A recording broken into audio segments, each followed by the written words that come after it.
Hello everyone and welcome to my YouTube channel. Dear students, आज हम बात करेंगे सेंट्रियोल्स के बारे में। These structures present in the eukaryotic cell.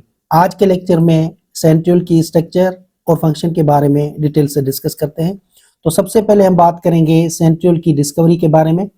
Centrioles basically discovered by Boveri and van Beneden in 1880s। दो scientist थे, एक का नाम था बोवरी और दूसरा था वान बेनेडन। इन्होंने 1880s में सेंट्रियोल को डिस्कवर किया था।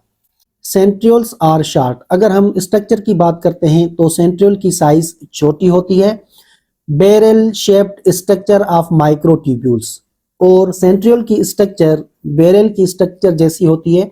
आप यहाँ पे देखें, ये स्ट्रक्चर है बैरल, जिसके अंदर लिक्विड को रखा जाता है, वाटर भी रखा जाता है, ऑयल भी रखा जाता है, अल्कोहल भी इसमें रखा जाता है। तो इसकी स्ट्रक्चर और सेंट्रियोल की स्ट्रक्चर आपको एक जैसी नजर आएगी। That's why centriole are barrel shaped and made up of microtubules. आप यहाँ पे देखें, ये माइक्रोट्यूब्यूल्स हैं, तो सेंट्रियोल्स बने होते हैं माइक्रोट्यूब्यूल्स के। Which are non membranous, means इसके ऊपर कोई भी मेम्ब्रेन नहीं होती, जैसे दूसरे ऑर्गेनेल के ऊपर मेम्ब्रेन होती है, जैसे माइटोकॉन्ड्रिया, क्लोरोप्लास्ट, इसके ऊपर कोई भी मेम्ब्रेन प्रेजेंट नहीं होती। Lying perpendicular to one another. और ये सेल के अंदर इनकी पोजीशन आप यहाँ पे देखें, एक इस तरीके से होगा तो दूसरा इस तरीके से वर्टिकल वहां पे प्रेजेंट होता। तो इस पोजीशन को कहा जाता है परपेंडिकुलर टू वन अनदर। आप यहाँ पे देखें, ये भी परपेंडिकुलर रखे हुए हैं, बिल्कुल इसी तरीके से सेल में भी ये इस तरीके से हमें मिलेंगे। Each centriole is composed of 9 sets of triplet microtubules arranged in a ring। और हर एक माइक्रोट्यूब्यूल बेसिकली बना होता है 9 सेट ऑफ ट्रिपलेट माइक्रोट्यूब्यूल्स। आप यहाँ पे देखें, ये एक सेट है जिसके अंदर 3 आपको माइक्रोट्यूब्यूल्स नजर आएंगे, इसे कहा जाता है ट्रिपलेट माइक्रोट्यूब्यूल्स। आप यहाँ पे देखें, ये एक सेट हो गया, नंबर 1 2 3 4 5 6 7 8 9। ये 9 सेट हो गए ट्रिपलेट माइक्रोट्यूब्यूल्स के। ये आपस में मिलके सेंट्रियोल को बनाते हैं।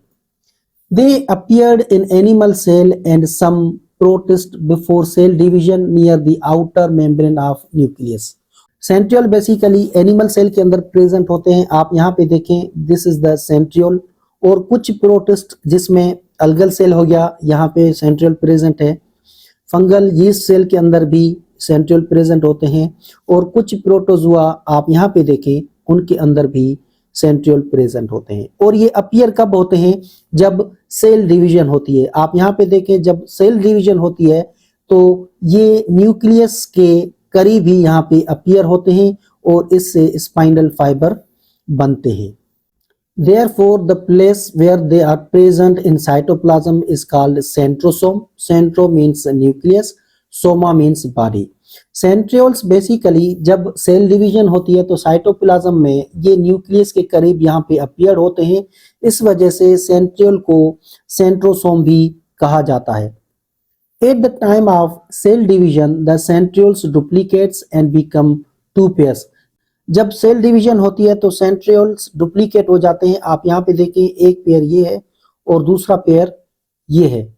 Move to opposite sides of cell and thread like fiber begins to radiate from centriole in all directions called astral rays. जब सेंट्रियोल के 2 पेयर हो जाते हैं तो एक पेयर सेल के इस तरफ रहता है और दूसरा पेयर सेल के अपोजिट तरफ यहाँ पे चला जाता है। और इसी दौरान इनसे कुछ फाइबर्स निकलते हैं जिसे हम एस्ट्रल रेज बोलते हैं या स्पाइनल फाइबर बोलते हैं। और ये स्पाइनल फाइबर क्रोमोसोम के साथ अटैच होकर क्रोमोसोम को मूवमेंट कराने में हेल्प करते हैं। The centriole also forms basal body, जिसे हम काइनेटोसोम बोलते हैं, which form cilia and flagella. तो आप यहाँ पे देखें, ये सेंट्रियोल है और सेंट्रियोल से बनता है बेसल बॉडी, जिसे हम काइनेटोसोम बोलते हैं। और ये काइनेटोसोम बेसिकली सीलिया और फ्लैजिला को डेवलप कराता है। These are the structures which is present in the euglena and paramecium. तो डियर स्टूडेंट्स, आज हमने सेंट्रियोल की स्ट्रक्चर एंड फंक्शन के बारे में डिस्कस किया। आई होप कि आपको ये अच्छे तरीके से समझ में आ गया होगा।